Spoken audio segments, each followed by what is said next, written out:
Nityanandam, Nityananda Rudras, bienvenue. Aujourd'hui, dans la vidéo, on parle de la vérité fondamentale que Swamiji nous enseigne, qui est causer la réalité d'autrui.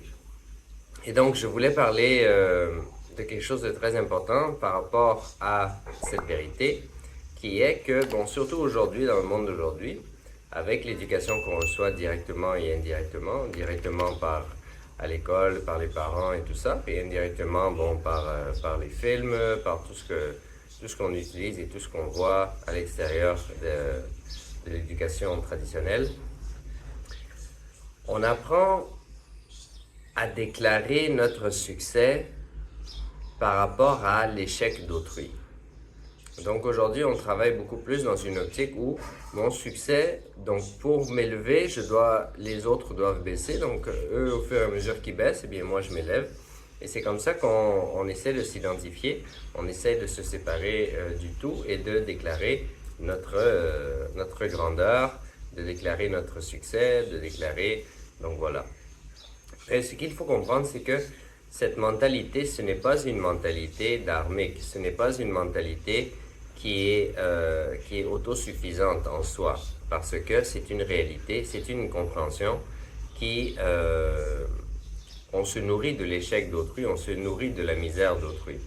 Donc ce n'est pas une attitude qui est divine ou qui est de fréquence de conscience plus élevée, c'est une attitude qui est négative.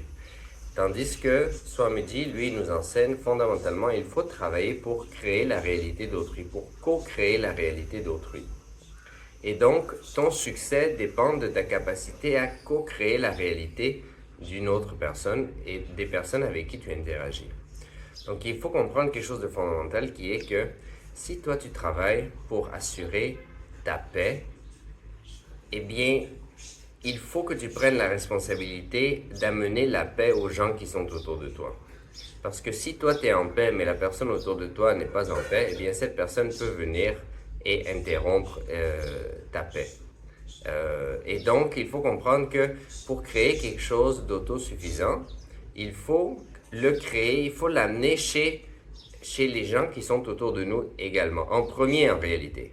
Parce que automatiquement, quand eux, ils ont la paix, eh bien, naturellement, toi, tu auras la paix. Si toi, tu as faim, tu veux assurer ta sécurité alimentaire, si tu fais en sorte que tous les gens autour de toi mangent, bien naturellement, toi aussi, tu vas manger. Donc, il faut comprendre cette manière de percevoir la vie et il faut travailler pour s'aligner vers cette vision parce que c'est la seule vision qui est dharmique, c'est la seule vision qui peut être vécue de manière éternelle. Et malheureusement, aujourd'hui, on ne travaille pas vraiment pour travailler la réalité, pour co-créer la réalité d'autrui. On ne pense qu'à nous-mêmes. Et bon, le style de vie aussi nous pousse à nous développer de cette manière-là. Et donc, il faut consciemment s'en détacher. Il faut consciemment prendre des décisions qui vont nous aligner vers cette réalité dharmique qui est la co-création de la réalité d'autrui. Et de cette manière-là, on peut créer un paradis sur Terre, un paradis autour de nous.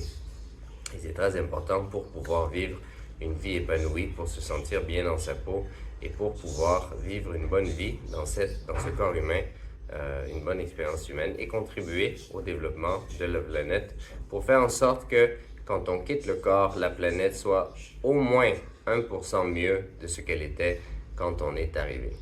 Donc ceci étant dit, merci beaucoup.